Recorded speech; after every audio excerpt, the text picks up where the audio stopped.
정치카페 테라스. 청취자 여러분 안녕하세요. 정치카페 테라스 지기 이정미입니다. 돈도 시간도 팍팍한 우리 서민들이 국회 윤중로 활짝 핀 벚꽃 구경하러 이곳 여의도로 몰려들고 있습니다.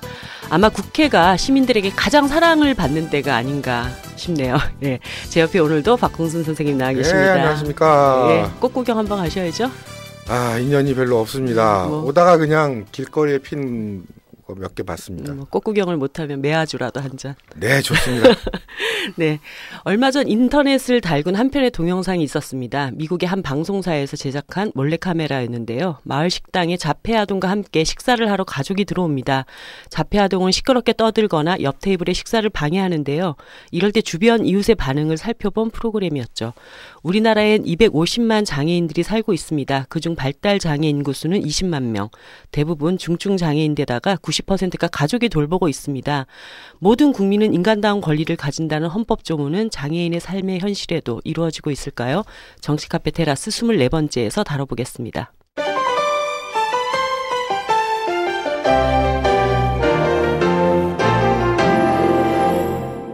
오늘 스튜디오에는 두 분의 손님이 오셨는데요. 한 분은 지금 스튜디오 바깥에서 인터넷을 엄청 열심히 하고 계십니다. 지난 2011년 3월에 시작한 세상 걷기 총 5번을 돌아서 3,000km를 걸었습니다. 발달장애인 이균도 씨 지금 밖에 계시고요. 우리 여기 스튜디오 안에는 균도 아빠로 더 잘 알려져 있죠. 이진섭 선생님 모셨습니다. 반갑습니다. 네, 안녕하십니까. 네. 균도 아빠입니다. 예, 부산에서 오늘 아침에 일찍 올라오시느라고 고생이 많으셨을 텐데. 네, 그렇습니다. 균도가 그래도 재밌어 하니까 자주 땡깁니다. 네. 아니, 일단 아시는 분들은 많이 알겠지만 우리가 마라톤이나 뭐 카드로 만든 집 뭐 이런 영화를 통해서 발달장애인에 대한 인식, 저런 장애가 있구나라는 것을 이제 사람들이 조금 알고 계시긴 하지만 발달장애라는 게 어떤 장애에 속하는 걸까요? 지금 발달장애라는 것은 우리나라에 장애 영역이 15개가 있는데 네. 그중에 포함되지는 않습니다. 그중에 정신장애 영역에서 지적장애인들 그리고 자폐성 장애인 이 사람들을 일컬어서 발달장애라고 하는데 조금 더 통칭적으로 하면 요즘에 뇌병변 장애인 중에서도 네. 지적이나 자폐를 갖고 중복으로 태어나기 때문에 단순하게 얘기하면 그런 사람을 다 통째로 발달장애라고 부르기도 하지만은 거기에 대해서도 그중에 발달장애는 만 18세 이전에 발병이 되고 진단을 받아야지만은 발달장애라고 얘기할 수 있습니다. 그렇군요. 우리 균도 씨가 이제 발달장애를 그러니까 발달장애를 겪고 있다라는 것을 처음 이렇게 인지하시게 된 건 언제부터셨어요? 저 같은 경우는 균도가 태어날 때 예. 난산으로 인해서 무호흡증이 왔기 때문에 그때 죽을 줄도 모른다는 아기를 살렸기 때문에 그때 병원에서 의사 선생님이 장애도 클 확률이 있다. 네. 그 얘기를 듣고 저희들은 준비를 한 편이고요. 저 중간에 돌이 지나고 난 다음에 서울일대학교 병원을 다닐 거라고 한 2년 정도 살았기 때문에 그때 서울대학 병원에서 판단을 내지는 못했지만은 장애는 한 만 5세 정도에서 받았고요. 네. 그러니까 알기는 태어날 때부터 준비했다는 것이 맞습니다. 네, 장애가 있으리라고 하는. 그렇죠. 네. 예. 부모님으로서 굉장히 이제 여러 가지 복잡한 신경이 있으셨을 텐데. 예. 많이 힘들었죠. 힘들었고 처음에는 그래도 균도가 지금 신체적으로 문제가 별로 없기 때문에 그럴 수 있겠다는 생각은 머리엔 들고 있었지만은 그러니까 애가 별 이상 없이 컸기 때문에 네. 좀 늦다라고 생각했지 장애 등급을 받을 때까지는 조금 더 시간이 있어서 받았기 때문에 마음적으로 많이 힘들었습니다. 예. 어쨌든 이제 균도 씨랑 같이 엄청 걸으셨잖아요. 보니까 3,000km라고 하는 거는 뭐 상상이 가지 않는 정도의 어떤 거리인데 지금 우리나라를 5번에 걸쳐서 쭉 이렇게 걷기를 시작을 하셨는데 굉장히 특이한 어떤 뭐라고 해야 되나 퍼포먼스라고 해야 되나 이러한 일을 내가 균도랑 같이 세상을 좀 걸어야 되겠다 이렇게 생각하시게 됐던 계기가 어떤 거였을까요? 그냥 제가 지금 활동하는 것도 계획이 별로 없습니다. 사람들은 계획이 굉장히 많아 보이는데 네. 처음 그럴 때는 제가 2011년도 2월 17일 날 균도가 고등학교를 졸업하게 되고요. 네. 2월 18일 날 제가 부산 가톨릭대학교 사회복지학부를 졸업하게 됩니다. 둘 다 백수 기념으로 해서 백수 기념하는 걷기를 시작했고요. 네. 그때는 단순하게 아무도 우리는 서울까지 걸어가지 못한다는 결론을 전부 다 하게 되었어요. 물론 거기에서는 그 당시에 같이 활동하는 사람의 바람도 있었고, 첫째는 돈의 문제가 가장 컸습니다. 네. 제가 잘 사는 편이 못 되기 때문에 제 집사람한테 이 걸을 때 전제 조건이 있는데, 사실은 이 양육의 책임을 장애인 부모 중에서 엄마가 하기 때문에 엄마한테 제가 균도를 책임지기 시작하면서 휴가를 좀 보내줬어요. 하루에 몇 시간씩 휴식을 좀 취하라고 얘기했는데, 이제 저희 집사람이 밖에 나가지 못하는 거예요. 갔다가 1시간 만에 돌아오고 이렇게 하니까. 고등학교 졸업해서 이제 결국은 균도가 집에 있어서밖에 없으니까 집에 생각을 해봤죠. 아, 네가 휴가를 가지 않으면 우리가 한번 떠나보면 네가 어떠는지 한번 생각을 해보자 해서 그게 가장 컸고요. 그러니까 백수 기념이면서 또 균도 엄마에게 그렇죠. 휴가를 주자는 개념이 컸죠.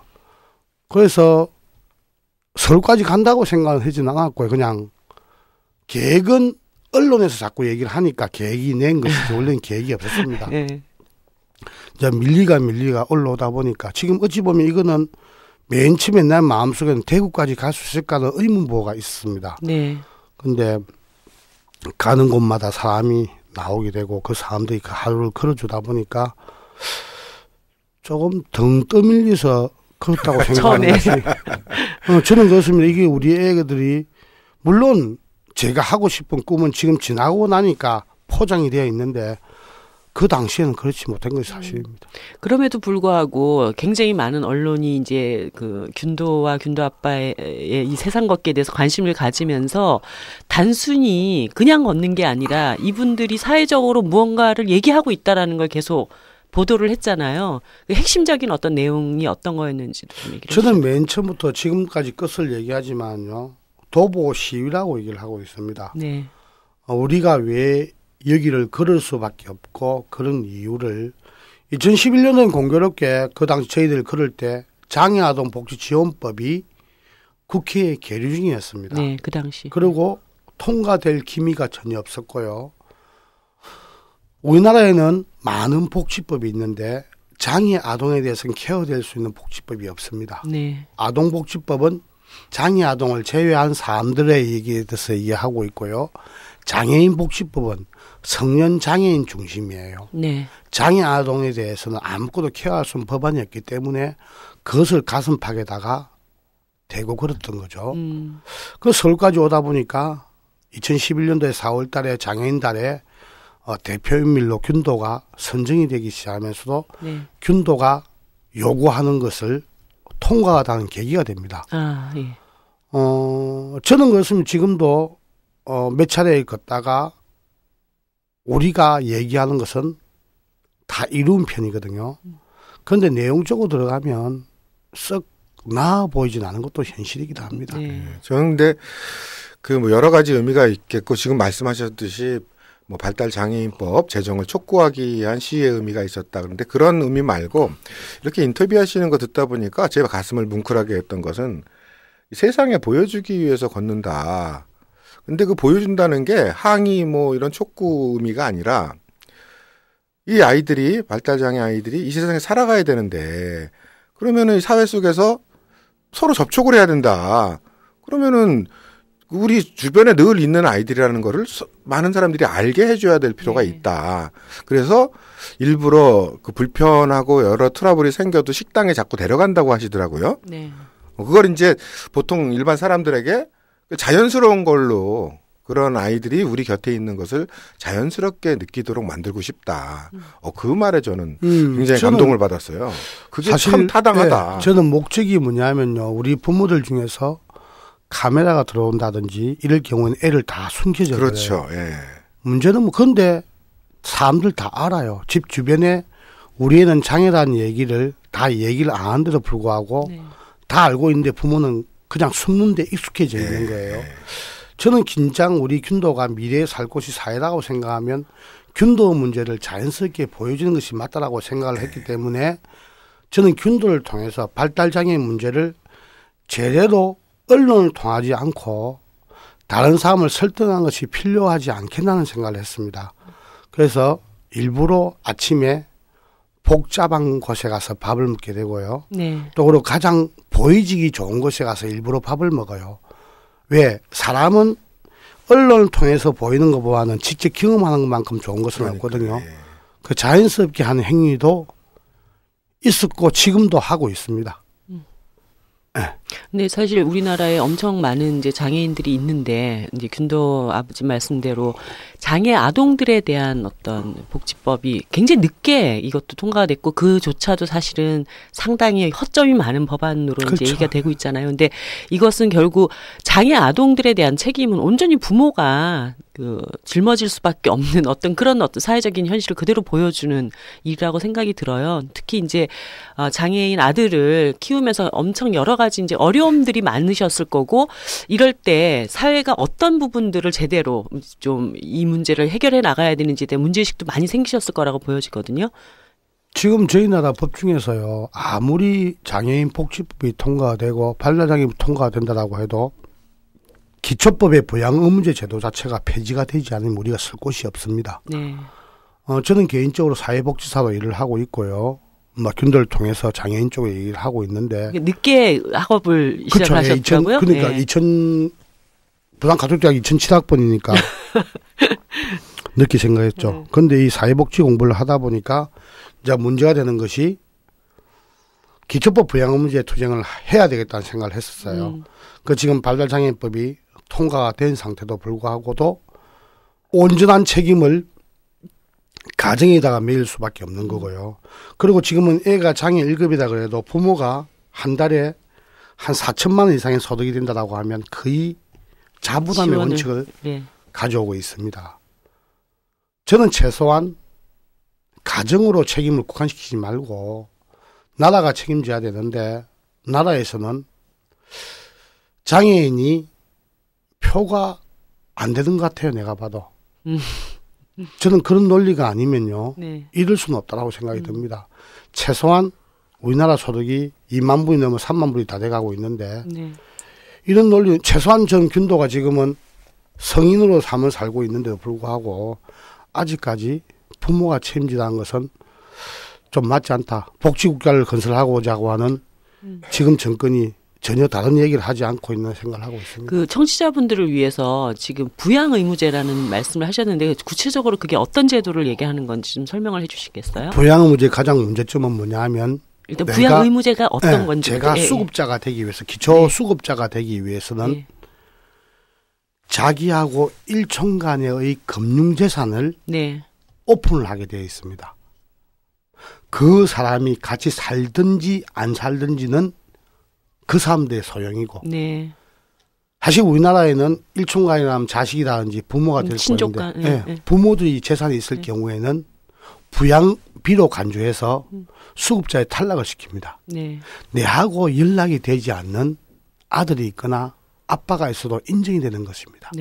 우리나라가 노인들의 문제가 똑같이 노인의 문제와 일할 수 없는 노인과 일할 수 없는 장애인이 이곳에다 가장 허점을 가지고 있는 것이죠.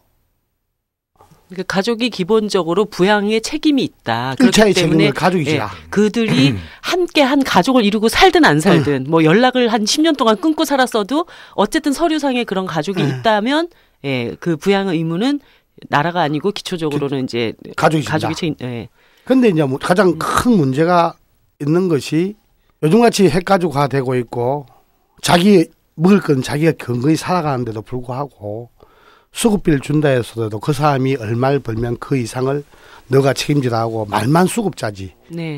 그런 경우가 지금 허다하게 있는 것이 사실입니다. 그러니까 이게 복지 이전의 문제일 것 같아요. 복지국가 개념이 아직 형성되기도 전인 1948년인가 그 세계인권선언이 발표가 되잖아요. 거기 세계인권선언에서만 보더라도 장애인에 대해서 국가가 사회보장 의무를 이행하도록 하고 있잖아요. 그런 점에서 이거는 복지를 얼마나 하느냐 이전에 이제 최소한의 인권의 문제인데 말씀하신 그 부양 의무제가 그걸 이제 정면으로 거스르는 법을 지금까지도 유지하고 있다는 게 후진성을 그냥 그대로 보여주는 게 아닌가 싶어요. 지금 전 세계에서 부양 의무제를 가지고 있는 나라는 없다라고 보시는 것이 맞습니다. 그걸 아직까지도 돈의 논리도 푼다는 자체가 우리나라 정부는 아직까지 일하고 싶어하는 마음이 없다라고 보는 것이 맞습니다. 네. 그 사실 지금 이제 장애인 단체들에서 뭐 지금 광화문에서도 몇 년째 계속 농성을 하고 있는데 가장 핵심적인 문제 해결을 위해서 부양의무제 폐지랑 그다음에 장애인 등급제 폐지 이 두 가지를 이제 얘기를 하고 있잖아요. 뭐 이왕 이제 핵심적인 얘기가 나왔기 때문에 장애인 등급제에 대해서도 좀 얘기를 해주셔야 될 것 같은데. 장애인 등급은 만약에 예산이 1,000원이 있으면 네. 1,000원을 써야 되는데 1급, 2급, 3급, 4급, 5급, 6급에 쓰기에는 액수가 너무 터무니없이 작아요. 그러면 자기들끼리 몇 명을 고르는 거예요. 그게 1급입니다. 네. 1급 위주로 가는 것이 그 논리지. 외국 같은 경우에는 선진국 같은 경우에는 장애인 등급이 없습니다. 네. 그거는 불편한 사람이 신청을 하면 다 쓰게끔 되어 있는데 우리나라는 예산의 규모를 딱 정해놓고 장애인들 몇 명만 한다는 이런 식으로 얘기를 하고 그것도 복지국가의 큰 삶이냐고 얘기하는 것이니까 장애인 등급제는요. 내가 필요하면 쓸 수 있는 것이 타당한 얘기인데 이제 그쪽에서는 장애인 예산은 그만큼 정해져 있으니까 네. 더 이상 너무 쓰지 말라 해서 등급제를 유지하는 것 같습니다. 그러니까 사람의 어떤 불편함의 기준이라는 것을 어떤 객관적인 지표로 딱 나눠가지고 이 사람은 1등급만큼 불편하고 이 사람은 조금 덜 불편하고 이렇게 나눌 수가 있는 걸까요? 근데 청취자분들은 1급에서 6급까지 나눴다 그러니까 그럼 뭐 순차적으로 지급하나 보다 조금씩 줄이나 보다 이럴지 모르겠는데 현실을 보면은 아예 4급부터 6급까지는 거의 지원이 없더라고요. 네.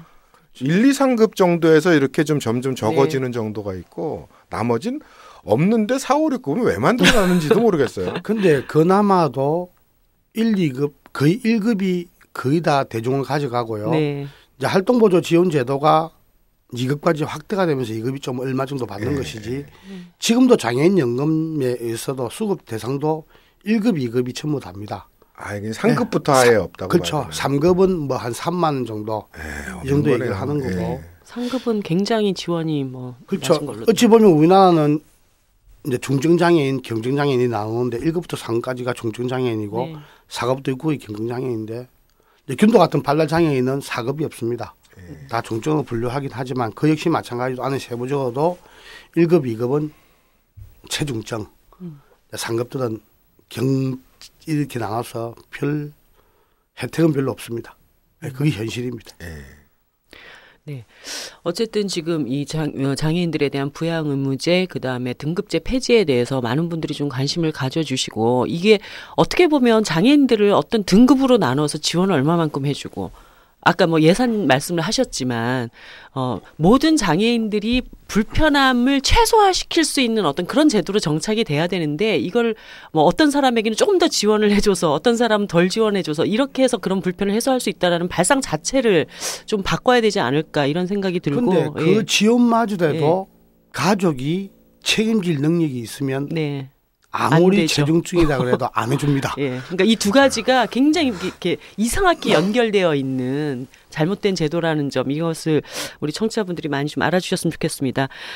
자, 우리 이제 균도 얘기를 조금 더 해야 될 것 같은데요. 균도한테는 그 발달 장애이면서도 서번트 증후군이라고 하는 얘기가 있어요. 그러니까 어떤 걸 말씀을 하는 건가요? 서번트 증후군은 정확하게 판명 자체는 뭐 받은 적은 없고요. 다른 사람에 비해서 기억력이 세분화되게 뛰어난 점이 많습니다. 균도한테 1900년도, 1910년도 뭐 4월 7일이 무슨 요일이라면 네. 바로 얘기를 하고 또 계산을 해서 60갑자에 뭐 김희애면 김희애 얘기를 하고 또 그날이 무슨 요일인가 얘기를 하고 있고요. 균도 같은 경우는 굳이 내가 글을 가르쳐준 적이 없어요. 근데 비디오 테이프를 한 권을 보더만 3살 때부터 글을 읽기 시작했고 5살 때 영어 테이프를 주니까 영어의 기본 논리를 지가 이해를 하더라고요. 지금은 균도의 지식 수준은 조금 답보가 되어 있긴 하지만은 아까 얘기한 날짜 같은 계산을 할 수 있고요. 그리고 전국에 있는 전 세계적으로 한 500명 이상의 유인이 언제 태어났고 언제 죽었고 그 사람이 무엇을 발명했으면 그 사람 생애를 기억하고 있는 수준이고 또 영어 사전은 웅진 그림 영어책이라고 옛날에 어릴 때 지어주던 게 있었어요. 예. 그걸 한 권 외우는 정도입니다. 아. 아니 그래서 제가 이 말씀을 왜 드리냐면 사실 영화를 통해서 마라톤이나 그다음에 레인맨 뭐 카드로 만든 집 이런 이제 영화들을 보면 발달 장애인들 중에 자폐 아동들 중에서 굉장히 어떤 한 분의 뛰어난 어떤 그 재능을 가지고 있는 이런 사람들을 굉장히 많이 부각을 시켜서 이제 우리가 접하게 되잖아요. 그래서 보통 이제 발달 장애인이라고 하면 그런 사람들인가라고 생각을 많이 하지만 그것도 이제 전체 발달 장애인들 중에 굉장히 좀 또 특수한 재능을 가진 아주 일부분. 그렇죠. 사람들이 자꾸만 자폐라 그러면 니는 무슨 천재냐고 네. 얘기하고 있는데 이제 문제는 뭐냐면 그냥 확률적으로는 얘기하면 자폐 아동의 한 10% 정도가 어느 한쪽에다가 뛰어난 능력을 갖게 된다고 합니다. 네. 그런데 그것이 부모한테는 아무도 의미가 없어요. 왜? 사회성 문제가 제로이기 때문에 그렇죠. 사회성이 다 빼고 안 되기 때문에 그냥 지가 좋아하는 거 한 가지에 몰입하는 수준이지 이것을 일반화가 되어서 이게 쟤는 뭘 할 수 있다라고 얘기하면 안 되는 거니까. 그리고 또 우리나라에서는 이것을 키워줄 능력이 있는 것도 한 군데도 없습니다. 네. 그게 제일 문제입니다. 개인적으로는 예전에 저 구로 지역에서 결식아동 교실을 꽤 오래 했었거든요. 근데 우리는 이제 전문 인력이 없으니까 발달장애 아들을 받을 상상도 못 했는데 워낙 집이 가난하고 보호시설도 없고 이러니까 분들이 우리 아이 좀 맡아달라고 해가지고 데려왔어요. 그래서 5-6명 정도를 한 4-5년 정도 데리고 있었어요. 그러니까 맡을 능력도 없으면서 사실은 데리고 있었던 거예요. 일단 애들이 못 먹으니까요. 네. 그때 이제 느꼈던 게 우리는 처음에는 그냥 다른 신체 장애처럼 일단 불편함 정도로 생각을 했었어요. 그런데 이거는 한시도 눈을 뗄 수가 없는 거예요. 네. 그 사회성 부족이라는 게 결국 싸움으로 가기도 하고 말썽으로 가기도 하고 그래서 그 와 있는 아침부터 저녁까지 와 있으면 와 있는 동안 그 아이한테 눈을 뗄 수가 없어서 와, 이 부모라면은 이거를 뭐 어려서부터 계속 하는 거잖아요. 그래서 우리가 흔히 생각하는 장애인들에 대해서 쏟아야 되는 신경과는 비교도 할 수 없을 정도로 많은 시간이 거기 투여되더라고요. 그러니까 아까 이제 그 세상 걷기를 처음 시작하셨을 때 두 분이 같이 백수가 된 기념이라고 얘기하셨는데 이제 그게 뭐냐면 고등학교를 졸업하고 난 다음에 사실 이제 균도는 사회적 관계를 맺는 어떤 수준이 굉장히 그러니까 우리가 어린 아이들을 양육할 때 이렇게 신경을 써야 될 만큼의 어떤 이렇게 뭐 시간과 노동이 이제 들어가는 건데 더 이상 사회가 이 균도 정도 나이가 되면 받아주는 데가 아무데도 없다는 거잖아요. 있죠. 예. 있는데 이제 문제는 뭐냐면 어제도 방송에서 잠시 얘기됐는데 이 통계는 좀 일방적인 게 돼서 제가 뭐 인정을 하고 싶지 않지만은 그래도 우리가 느끼고 있는 것은 성인 장애인이 만약에 그 장애인의 반 이상이다 생각할 경우에는 지금 우리나라에는 균도 같은 데 19만 7천 명이라고 얘기한 게 통칭화가 돼요. 20만 명이라고. 보면 그런데 우리나라의 균도가 졸업하면 갈 수 있는 곳이 주간보호센터. 주간. 네, 주간에 네. 이제 장애인 네. 주간보호센터라든지 복지관이라든지 네. 이런 경우를 하는데 네. 그게 들어갈 수 있는 인구가 우리나라는 10,000명이 그 총 인구의 6.4%밖에 되지 않는다라고 합니다. 19만 10,000명 중에. 정도. 네, 예. 10,000명 정도가 예. 겨우 들어갈 수 있는 정도. 그것도 이중 구조가 되어 있는 것이 뭐냐면 그룹홈이 있다라고 하지만 그거 다 포함해서 10,000명 정도 얘기하는데 그룹홈은 밤에 하는 시설이고 주간보호는 낮에 하는 시설이에요. 더블 캡을 한다라고 하면 그 인구수의 성인 인구수의 60% 정도만 해당할 수 있는데 또 그것도 문제가 뭐냐면 중증한테는 오픈이 안 돼 있어요. 왜 그러냐면 복지관에서는 사회복지사가 임금을 받고 일하는 사람이기 때문에 네. 굳이 힘든 애는 맡으려고 하지 그걸 않겠죠. 선별해서 이렇게 그 복지관에 이렇게 신청을 해서 거기 들어갈 수 있는 자격이 어떻게 되는 거예요, 그러면? 장애인이면 되는데 네. 신청을 하는데 그 신청을 자기들이 자의적으로 뽑습니다. 자의적으로 그러니까 자기들은 시운하 위주로 뽑겠죠.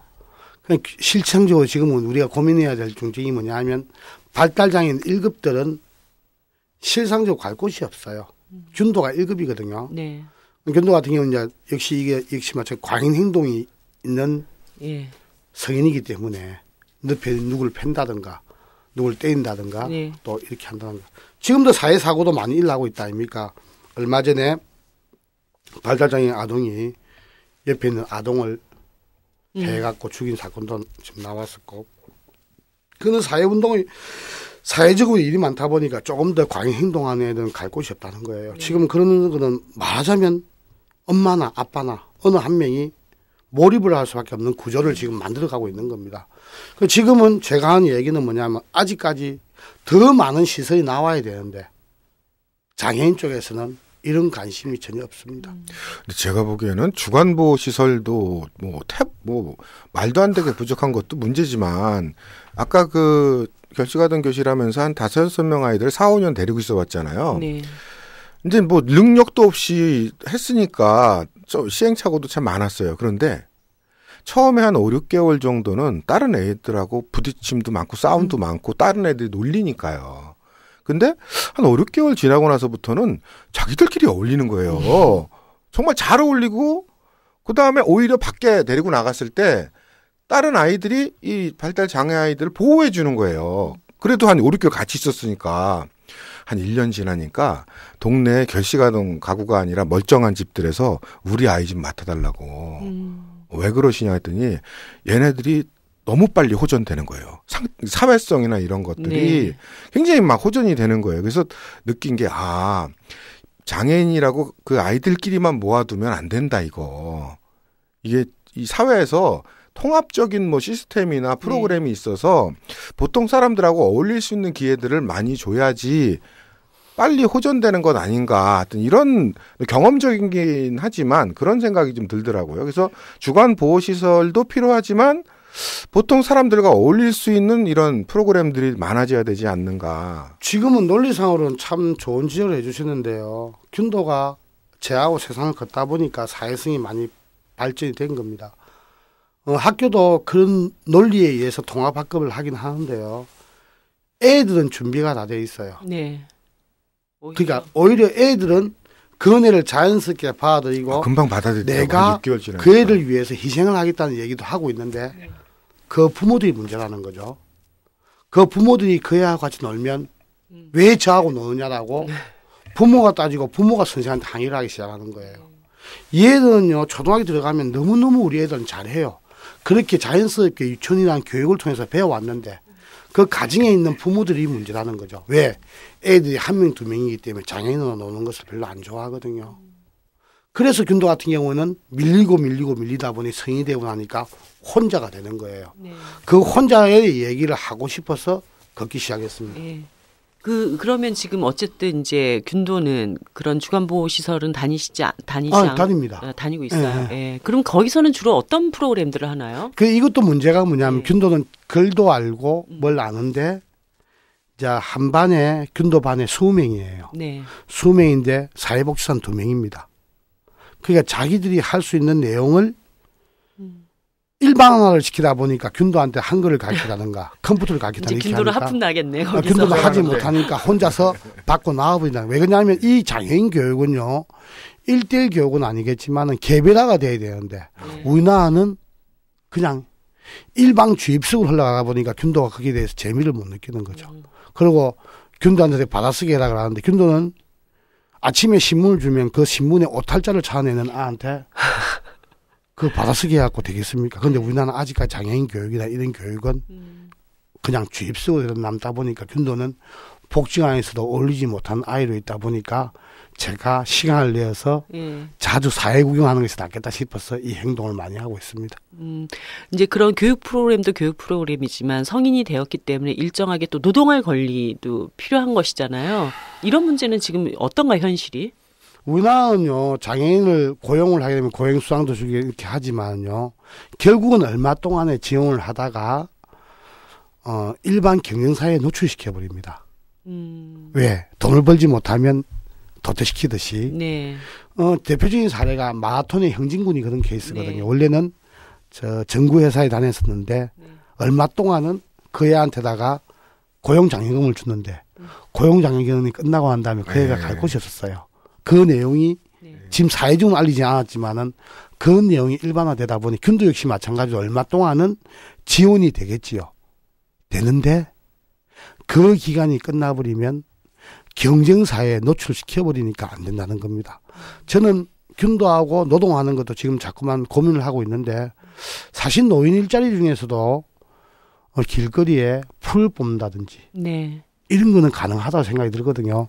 그런 분야를 좀 특화해서 관공서에서 한다라고 하면 우리나라 관공서에서 장애인들 몇 프로는 취업을 시키라고 했지만은 그 사람들 하는 말 벌금 내면 냈지 그렇죠. 못 시켰다는 거거든요. 저는 지역사회에서 지자체 단체장이 관심만 가진다 그러면 충분히 할 일 많다고 생각이 듭니다.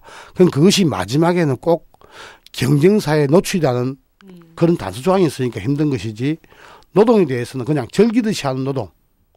또 그 문제가 또 기초법의 부양 문제, 기초법의 수당 문제하고 같이 이어져 있는 거거든요. 네. 얘들한테 수당을 줄 경우 그거 깎으면 돼요. 그 일을 시키면 되는데 우리나라는 그렇잖아요. 장애인한테 50만 주고 수급비 50만 주다가 장애인이 돈을 벌면 70만 주면 수급비를 20만 깎아버려요. 그러니까 일하겠습니까? 일 안 하겠습니까? 일 안 해도 똑같은 돈 버는데 바로 일하겠습니까? 네. 이게 우리나라는 좀 사회복지 구조가 좀 잘못됐다라고 보는 것이 맞습니다. 그러니까 지금 이제 균도 내 식구가 이제 엄마 아빠 그다음에 균도랑 균도 밑에 동생 이렇게 해서 4인 가족이시잖아요. 네. 그러면 어쨌든 균도를 이제 사회에서 책임을 못 져주기 때문에 엄마든 아빠든 한 사람은 균도하고 계속 붙어 있어야 되고 그러면 한 사람이 4인 가족을 전부 이제 책임져야 되는 일을 또 해야 되고 지금은 균도 엄마가 하고 계시는 걸로 제가 알고 있는데 사실 발달장애인법, 발달장애 아동법에 이제 가장 좀 큰 문제 중에 하나가 이 소득 보장 문제로 이렇게 제기가 되고 있어요. 그러니까 사실 균도가 어디 가서 일을 할 수 있는 노동할 수 있는 어떤 환경이 보장돼 있는 것도 아니고 또 가정이 전적으로 또 균도를 책임을 져야 되는 조건 속에서 이 장애인 아동을 키우고 있는 가정의 어떤 소득 문제, 소득 보장 문제 이런 것이 굉장히 좀 심각한 문제로 다가올 것 같은데요. 발달장애인이 아니습니까? 저희들이 조사한 것이 아니고요. 네. 보건복지개발원에서 조사한 결과로서는 다른 장애인의 영역에 비해서 발달장애인 한 달에 50만 원 이상의 사회적 비용이 부모들이 부담을 한다고 해요. 네. 그 원래 발달장애인법에 이 내용이 나와 있습니다. 소득 보장에 대해서 나와 있는데 1인 수급비와 우리가 50만 들어가기 때문에 그 비용을 해서 90몇만 원을 나라의 수당으로 지급해달라고 했습니다. 네. 근데 통과가 안 됐죠. 지금도 균도한테 들어가는 비용은 한 달에 50만 원이하고 100만 원입니다. 그러니까 저희들은 그 시간 내로 지금 애들이 일도 못하고 애를 보고 있지만은 애의 교육을 위해서 수영을 한다든가 이런 경우도 일주일에 2번 가는데 1시간에 2번 가는데 지금 균도 30만 줍니다. 1대1이기 때문에 그런 비용 자체를 포함을 한다라고 하면 지금 액수가 학령기에 있는 애들은 더 많은 돈이 들어가고 있죠. 지금도 가장 고통스러운 것이 뭐냐 하면 성인 장애인이 되면 아직까지 애기 때문에 교육은 계속해야 됩니다. 근데 균도 엄마가 혼자 본다는 것도 말이 안 되는 것이 나이가 들고 균도 엄마 50kg, 균도 130kg 감당 안 되거든요. 네. 결국은 장애인 아들이 한 명 있으면 그 가족은 그냥 애 한 명을 쳐다보다가 아웃된다는 게 맞습니다. 예. 사회에서 멀어진다는 것이 맞다는 결과가 됩니다. 아니 그 통계적으로 보니까 발달장애 아동들 중에 75% 이상이 남성인 경우 그러니까 그 비율은 조금 더 작고 한 6대 4의 한 7대 3의 비율은 되죠. 예, 그리고 이제 대부분이 이제 아빠는 경제 활동을 하기 때문에 엄마가 이제 돌보는데 균도처럼 이렇게 등치가 큰 아이를 엄마가 하루 종일 진짜 거기다 이제 과잉 행동 막 굉장히 막 팔짝팔짝 뛰고 이런 이제 행위를 할 때 이거를 참 어떻게 제어하면서 애를 돌봐야 되는 건지 너무 이제 답답한 현실인 것 같아요. 저도 아빠인데 불구하고 균도의 과잉 행동일 때 제가 맞습니다. 예, 맞고 막 물고 때리고 사실 뭐 자식한테 맞는다 그러면 천륜을 배반한다고 얘기하는데 저희들은 이것이 다반사한 일이기 때문에 뭐 참을 수 있는데 길거리에서 지금 마음에 안 든다고 해서 아빠 뺨을 때린다든가 아빠 아무 때나 주차하고 갈 때 마음은 상하지만은 우리 애는 장애이기 때문에 인정은 되는데 그래도 저는 남자니까 조금은 가능이 되는데 여자일 경우에는 일방적인 폭행을 당하고 근데 사회에서는 모른 척하고 있고 그냥 그거는 혹자는 이런 얘기를 합니다. 다른 사람이 지나가다가 저 사흘만 내한테 맡기나라고 매로 다스리면 저 말 듣는다고 이렇게 얘기하는 사람도 참 많거든요. 좀 장애 인식에 대해서는 사회 재변화가 좀 돼서 우리 애를 바로 알기, 균도가 세상 걷기는 내가 방송을 통해서든지 그 사람을 통해서든지 발달 장애인을 바로 알리기가 제 목적이었습니다. 네. 그래서 인터뷰하신 거 보니까 이렇게 세상 걷기 할 때요, 균도랑 끈으로 이렇게 묶고 다니셨다고 하더라고요. 그래서 기자가 왜 끈으로 아이를 묶고 다녔냐, 아이가 위험할까 봐 그랬냐 그랬더니 아버님이 나를 보호하기 위해서 그랬다. 그러니까 아이가 순간적으로 불만이 있으면 아빠를 확 미는데 찾길에서 그러면 이제 선생님 자신이 다칠 수도 있는데 균도가 끈이 묶여 있으면 자기도 다칠 거라는 거 알기 때문에 밀질 않는데요. 네.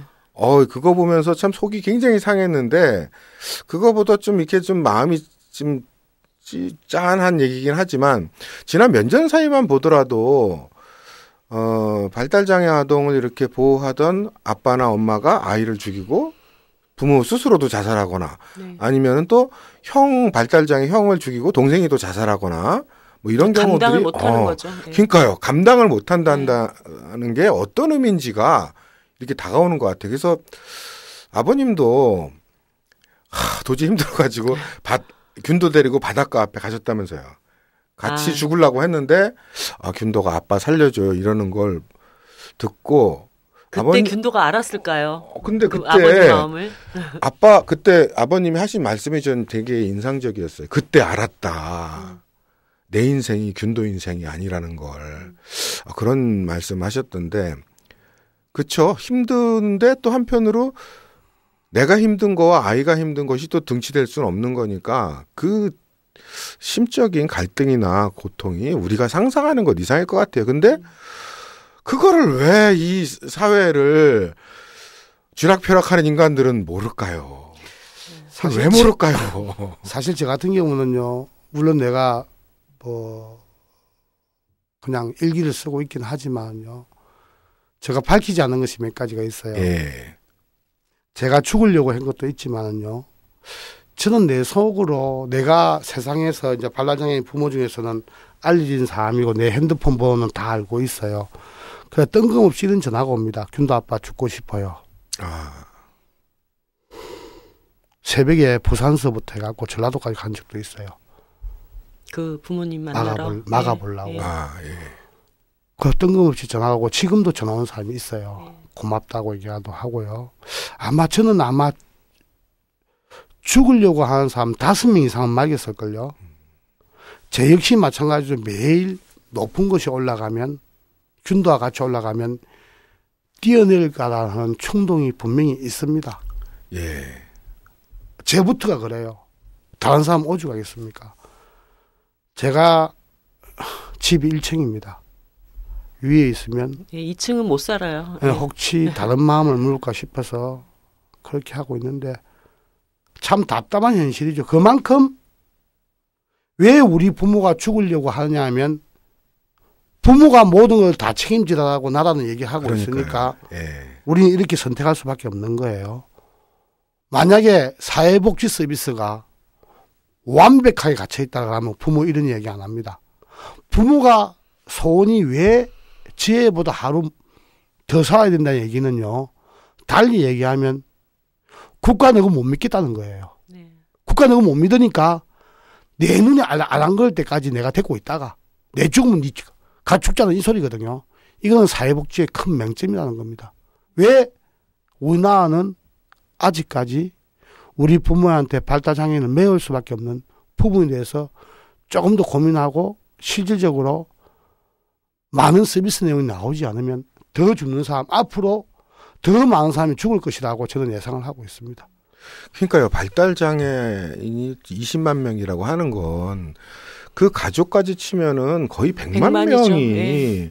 이 고통을 받고 있다는 얘기잖아요. 저 발달장애인 인구 얘기해 드릴게요. 예. 발달장애인은요. 만 7세 이전에 잘 받지 않습니다. 네. 왜 받지 않냐면 우리 애가 혹시나 돌아올 줄 모른다는 면모를 가지고 있기 때문에 부모들이 장애인 등급을 안 받아요. 예. 그 20만 명이 아니고 저희들은 쏙슬로 얘기합니다. 50만 명이에요. 우리 애들이 50만 명이 이 땅에 살고 있습니다. 그래서 장애인 학교에 가면 초등학교 1학년은 5명인데 2학년은 7명인데 중학교는 한 반에 10명, 20명이 되는 거예요. 인구가 기하급수적이고 지금은 아동은 줄어들고 있는 세상인데 저희들 인구는 훨씬 늘어나고 있습니다. 심지어 10년 새에 2배가 늘었습니다. 숨겨있던 통계가 이제 그렇죠. 슬슬 잡히기 시작하는 거네요. 그러니까 지금 학교에서는 지금은 난리가 난 거예요. 학교에서는 문제가 뭐냐면 이 장애인을 맨 처음엔 안 받고 싶었는데 애를 받지 않으면 학교가 통폐합이 되다 보니까 이런 특화한 되는 학교도 지금 많이 나오고 있습니다. 예. 얘기를 하다 보니까 가슴이 캅캅하고 사실은 우리 언니도 지금 균도보다 딱 1살 많아요. 그러니까 이제 중증 발달 장애 조카가 제가 있기 때문에 얘기를 하다 보면 이게 막 현실이 너무 이해가 되고, 그러니까 사실 이제 우리 언니도 7살 때까지는 인정을 안 했어요. 우리 애가 발달 장애라는 것을 인정을 안 했는데 하루는 전화가 온 거예요. 그래서 막 급하게 갔더니 진짜 이렇게 침대에 송장처럼 누워가지고 이렇게 눈물이 옆으로 계속 울고 있는 거여서 왜 그러냐 그랬더니 어저께 얘가 엄마 비슷한 발음을 한 거예요. 그러니까 얘가 이제부터 말을 하나 보다 이러고 어저께 엄청 들떴던 거죠. 근데 그 다음 날 되니까 똑같이 과잉 행동하고 막 방방 뛰고 엄마 때리고 막 이러니까 얘는 이제 정말 장애인이구나. 이걸 자기 인정할 수밖에 없는 순간. 예, 그러면서 진짜 죽고 싶다고 막 그렇게 울었던 그 기억이 어쨌든 나요. 7, 8세까지는 통계상 없는 경우네요. 그래서 우리 그러니까 언니는 그런 게 많다는 거죠, 그러니까. 예, 그 다음에인가 장애인 등록을 그때 했었거든요. 뭐 다 이제 우리 애가 좀 늦나 보다 그러면서 계속 기대감을 갖게 되는 거죠. 예, 어쨌든 그래서 지금 작년에 균도 아빠 열심히 균도랑 같이 걸으셔서 발달 장애인법이 국회를 통과는 됐습니다. 올 10일 달에 시행이 됩니다. 예, 근데 시행령이 지금 또 말썽이잖아요. 예, 어떤가요, 지금 상황이? 지금 아직 시행령 발표되지 않았는데 우리 부모님대에서 그 내용을 오늘 내일 받기로 했나 봐요. 그런데 돈 드리려고는 하지 않죠. 이 정부가 애 밥그릇도 뺐는데 뭔 장애인들 밥그릇 채워주겠습니까? 그러게 말입니다. 제가 볼 때는 이 내용이 통과된다 그래도 기초수급자나 차상위 계층을 위한 발달장애인법이 될 확률이 많습니다. 물론 뭐 어떤 식으로 해서 해당되는 사람은 있겠지요. 그런데 발달장애인 맨 처음에 목적은요. 수급자와 차상위 계층을 위한 법이 아니거든요. 네. 발달장애인들 전부를 위한 법이 돼야 되는데 그게 안 돼서 뭐 다른 말로 하면 앞으로 균도와 세상 걷기 더 해라고 하는 의미일 수도 있고 조금 더 세게 우리 잊혀지지 않기 위해서는 기획을 해서 정부를 압박하는 수밖에 더 있겠다는 생각이 듭니다. 어제도 이제 부모들이 나와서 MBC PD 수첩하는데 그렇게 울고 있는데 과연 몇 명이 받겠습니까? 이 얘기가 오늘 내일 있던 얘기도 아니고 제가 느끼기에는 10년 전에 오는 모습하고 10년 후에 오는 모습하고 달라질 게 뭐 있겠느냐 이런 사고방식이 있지 않은 이상에는 정치가 조금 더 바뀌어야 되는데 사실 참 괴로운 문제입니다. 그 정치인들 그냥 내가 대통령 되는 게 제일 빠르지 내가 대통령 돼도 뭐가 바뀌겠습니까? 그건 바뀔 것도 없을 거고 사실 그렇습니다. 공무원들이 얼마만큼 바뀌었는데 공무원들이 보건복지 예산 자체를 자꾸만 파일을 좀 키워야 되는데 우리나라는 복지 예산 파일은 키우지 않고 뭐 SOC나 이렇게 자기들 빼물 수 있는 예산만 자꾸 키우는 것이 저는 마음이 아프고요. 우리나라 지금 예산 자체가 40%가 지금은 복지 예산이 안 되는데 유럽 같은 게 60% 얘기를 지금 하고 있다 아닙니까? 뭐 60% 이상이 되는 나라도 있는데 조금 더 10% 정도 더 해서 좀 사회 소외 계층에 대해서 얼마만큼 받아가는 비용을 조금 더 국가가 그런 책임을 짓는다는 자체가 우리 발달장애인이든 장애인이든 노인이든 조금 더 사회에다가 통합이 될 수 있는 이 분위기는 결국은 그런 사람들이 마음을 먹어야 된다고 생각을 하고 있습니다. 오늘 그 새누리당 유승민 원내대표가 국회에서 이제 대표 연설을 했는데 거기에서 제가 듣다가 이게 무슨 청지가 개벽할 노릇일세 할 정도로 그러니까 지난 대선 때 박근혜 대통령의 증세 없는 복지는 허구임이 입증됐다. 그래서 법인세 이런 데도 성역 없이 이제 세금 좀 더 걷어가지고 저부담 저복지 사회에서 중부담 중복지 사회로 나가자 이런 얘기를 했으니 좀 정신을 서로 차리면서 조금 더 그런 노력을 정치가 해야 되지 않을까 싶네요. 네, 이제 보통 우리 국민들이 생각하시기에요. 20만 명이 넘는 뭐 추정하자면 40만 명, 50만 명이 될 수도 있는 발달 장애인과 그 가정에 대한 사회복지를 뭔 돈으로 하냐 이렇게 생각할지 모르겠어요. 근데 사실은 우리들이 이제 상식적으로 생각하는 의료보험도요. 세계 한 30여 개 국가 의료보험 실시 국가들의 세계 기구가 있거든요. 거기서 한국의 의료보험에 대해서 뭐라고 조롱하냐 하면 한국에서 실시하는 건 의료보험이 아니다. 의료비 할인 쿠폰 제도를 하고 있는 거다. 의료비 깎아주는 제도다 그건. 의료보험이 아니라. 그럼 의료보험의 기준이 뭐냐. 그 사람이 아픈 동안 생활비 보조가 있어야 의료보험이래요. 네. 그럼 전 세계 30여 개 국가에서 이미 그걸 하고 있다는 거거든요. 우리가 뭐 세계 경제 규모가 10위권 뭐 이렇게 얘기하는데 아니 30여 개 국가가 이미 일반 그 환자들 뭐 신체적으로 문제가 생긴 사람들도 치료 기간 동안에 생활비를 보조하는데 좀 전에 우리가 말했지만 온 가족이 아이한테 매달려야 되는 발달 장애 가정 같은 경우는 그거보다 몇 배는 더한 거잖아요. 그 아이들을 국가가 보호한다는 건 국가의 거의 존립 이유 중에 하나가 아닐까. 그런 점에서 그렇게 과도한 게 아니다. 반드시 해야 되는 일인데 네. 아마 우리 국민 중에 상당 부분은 그것까지 국가가 해야 되나 아마 이렇게 생각을 하실 것 같아요. 장애라고 하는 것은 나에게도 언제든지 닥칠 수 있는 일이고 그렇죠. 사실 네. 200만 장애인의 가족들까지 합치면 이게 사실 그렇게 적은 인원이 아니거든요. 그러니까 그렇죠. 우리에게 언제나 닥칠 수 있는 문제들에 대해서 국가가 그걸 굉장히 중요한 하나의 정책으로 여겨야 되는 것은 너무 당연한 일이라고 생각이 들고요. 여기서 좀 허구성이 있는 것이 뭐냐면요. 우리 균도의 가장 큰 적이 발달장애의 가장 큰 적은 대중이 아니고 신체장애인입니다.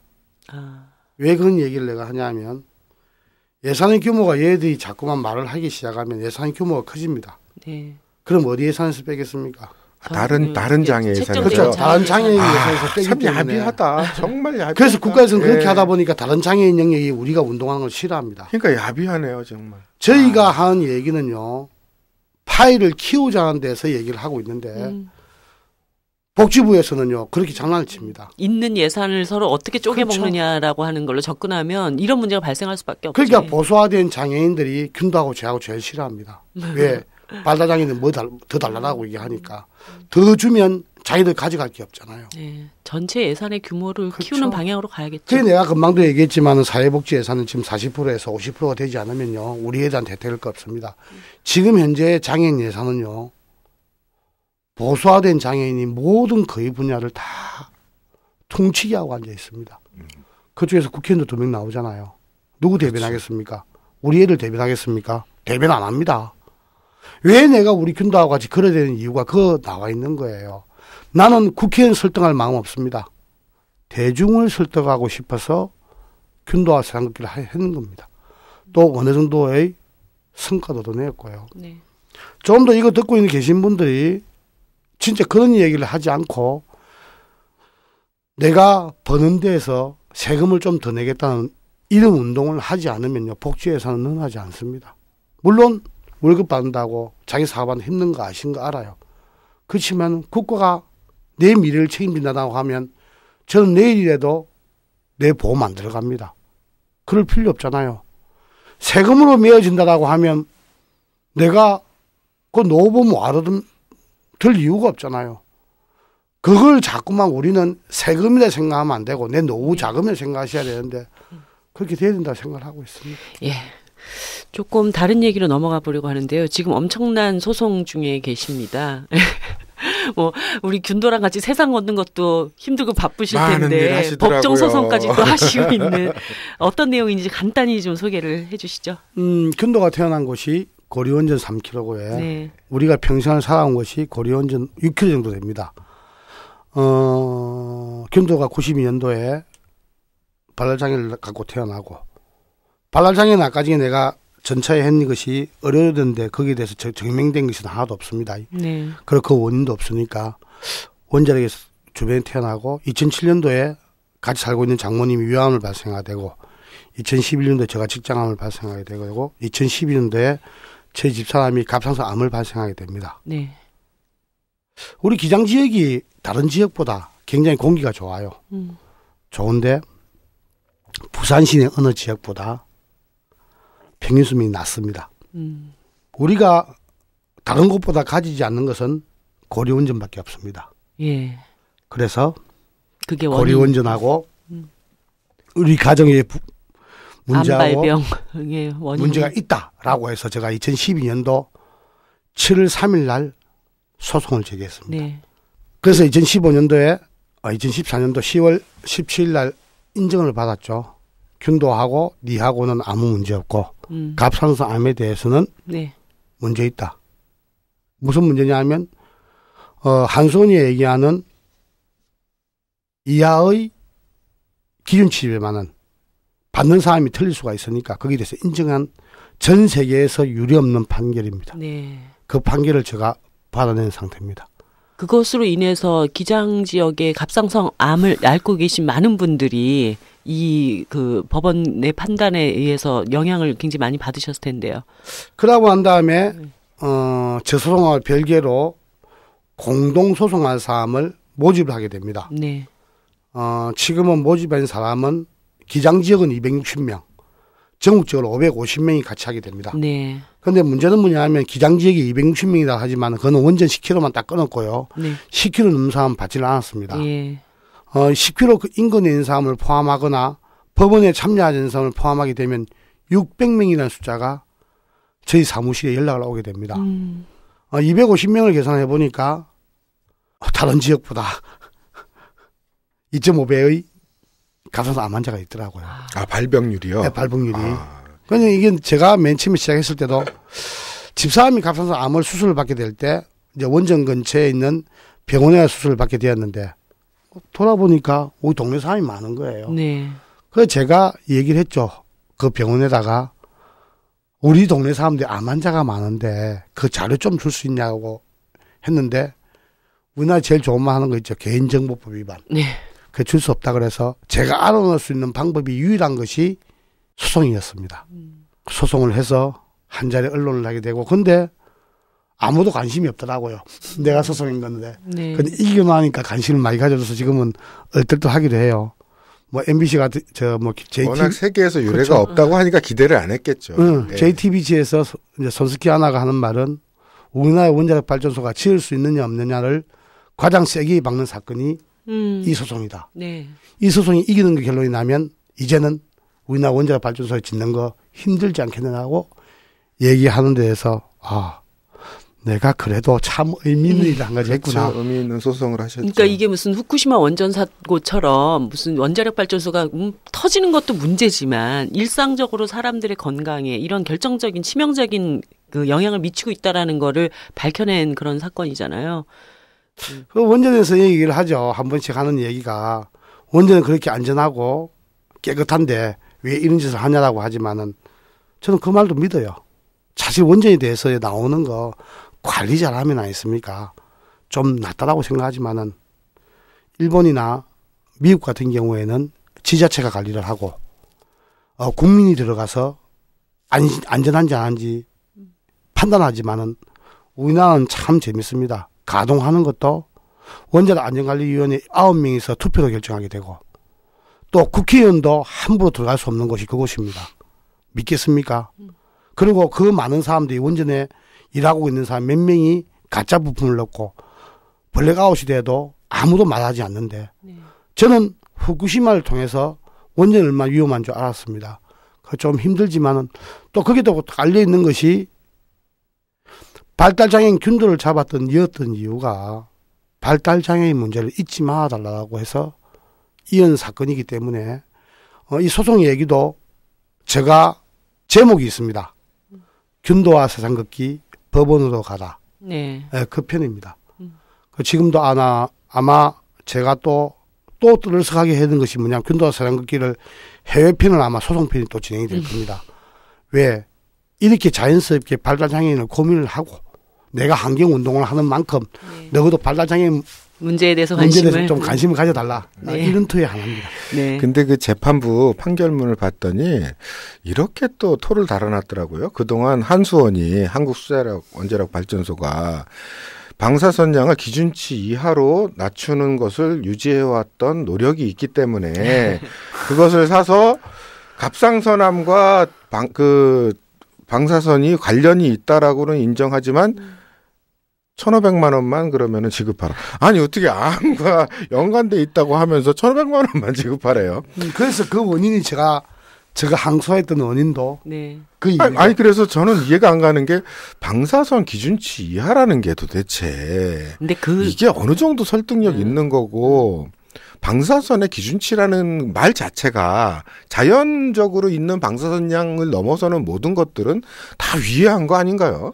그렇죠. 근데 사실 그 고법에 그런 어떻게 보면 상당히 부적절하고 이렇게 마음에 썩 들지 않는 판결조차도 한수원이 못 받아들이고 지금 또 항소하고 뭐 끝까지 한번 가보자. 우린 책임 없다. 이렇게 나오고 있잖아요. 어쨌든 뭐 이후에도 조금 더 진전된 어떤 판결이 나오기를 근데 기대를. 그거는요 조금 좀 보면서도 판결을 보면서도 화딱지가 나는 게 그게 그 발병의 원인이라는 걸 꼭 왜 피해자들이 입증을 해야 돼요? 아니 근데 이번 소송의 참 좋은 점은 뭐냐면 피해자가 입증한 것은 아니고요. 우리나라 법에 이런 게 있습니다.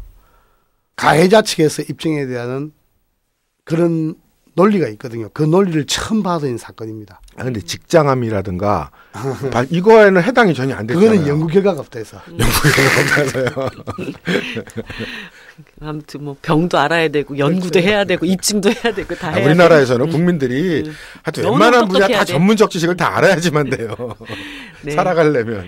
아무튼 뭐 이후에도 더 좋은 판결을 기대해 보고요. 이번 판결은요. 그 사람 550명이 558명이 하는 판결은 4월 10일 날.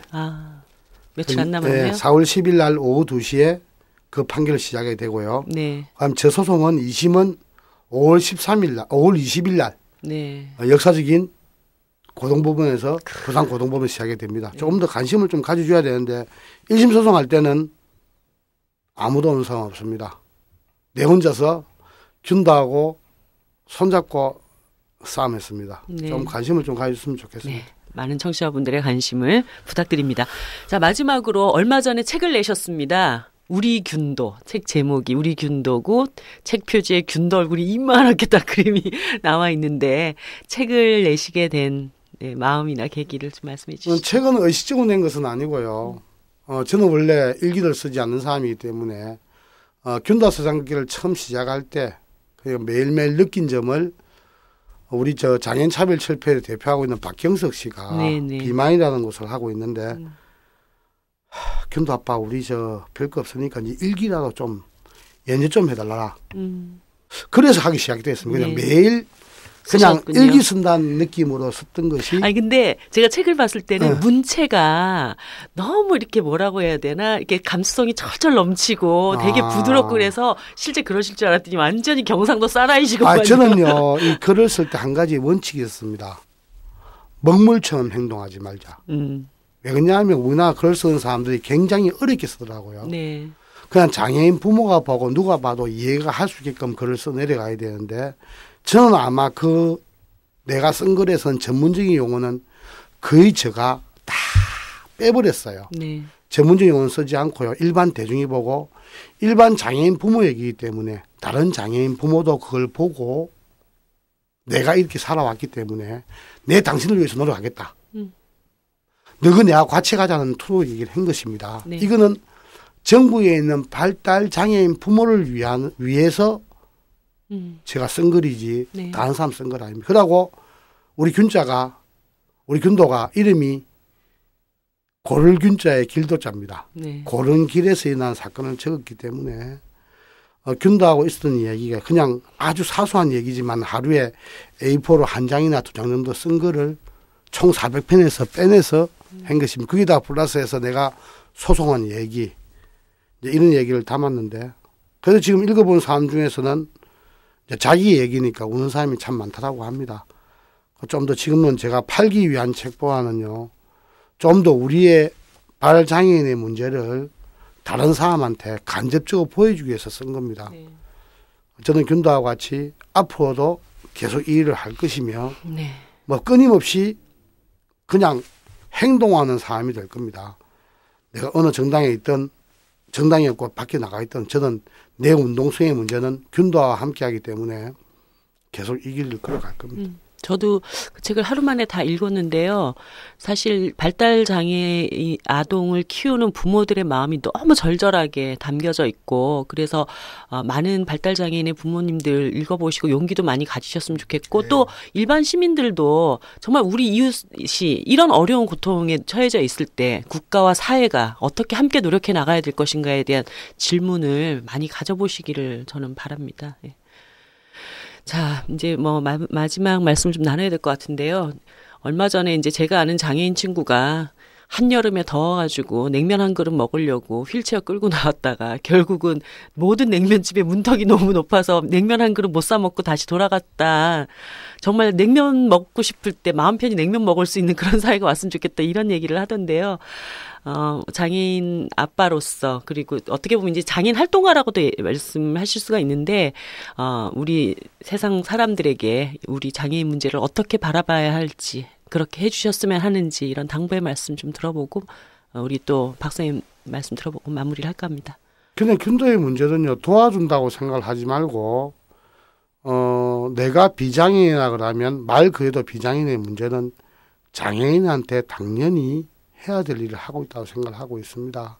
근데 균도 같은 애들, 장애를 가진 분이 지나가면 나의 책무는 장애인을 도와주라고 비장애인 같습니다. 같이 걸어가는 길이 가장 아름답듯이 내 혼자 보는 세상보다는 손잡고 보는 세상이 훨씬 아름답습니다. 저는 앞으로도 장애인 아들과 비장애인 아빠가 한자리에 모여서 같이 세상을 보고 싶습니다. 그 세상에서 당신들을 초대해서 같이 보는 것이 나의 꿈입니다. 우리 균도를 통해서 우리의 마음 조금 이해해 주시고, 우리 지나갈 때마다 뭐 좋은 거 사달라 소리는 안 하는데 물이나 한 잔 주고 같이 안부 물어보는 것이 나의 솔직한 꿈입니다. 네, 네, 감사합니다. 예, 우리 박쌤. 사회 구성원들의 인식이나 사고방식이 결국 국가의 정체와도 연관이 된다고 보거든요. 그래서 뭐 핵폐기물 처리쟁이나 쓰레기 소각장과 함께 장애인 시설을 혐오시설로 부르는 이 언론이나 아니면 보통의 대화에서 그런 것들이 자연스럽게 나올 정도로 왜곡된 사고방식을, 장애인에 대한 잘못된 사고방식을 갖고 있는 것이 우리 현실이라고 볼 때요. 그래서 그 아버님도 말씀하셨듯이 약자에 대한 연대 논리, 연대의 감정, 그러니까 경쟁이 뭐 기업이나 이런 데가 경쟁 논리를 갖기 때문에도 오히려 국가나 사회는 연대의 논리가 우리의 것이어야 되지 않는가. 네. 그런 시각에서 새롭게 장애인 문제를 바라보는 계기가 됐으면 하는 마음입니다. 예. 감사합니다. 예, 모든 발달장애인의 부모들이 내가 저 아이보다 하루를 더 살았으면 한다라는 그런 말을 하는데요. 우리 균도의 균도 아빠가 이런 말씀했습니다. 그런 말은 틀렸다. 부모가 없이도 우리 발달장애인들이 다 더불어 잘 살 수 있는 그런 사회를 만들어야 한다라고 얘기했습니다. 그런 사회가 빨리 오기를 바라면서 4월 20일 세계장애인의 날에 우리 모두가 장애인 문제를 다시 한번 생각해보는 계기가 되기를 바라며 오늘 방송 이것으로 마치겠습니다. 수고하셨습니다. 네, 수고하셨습니다.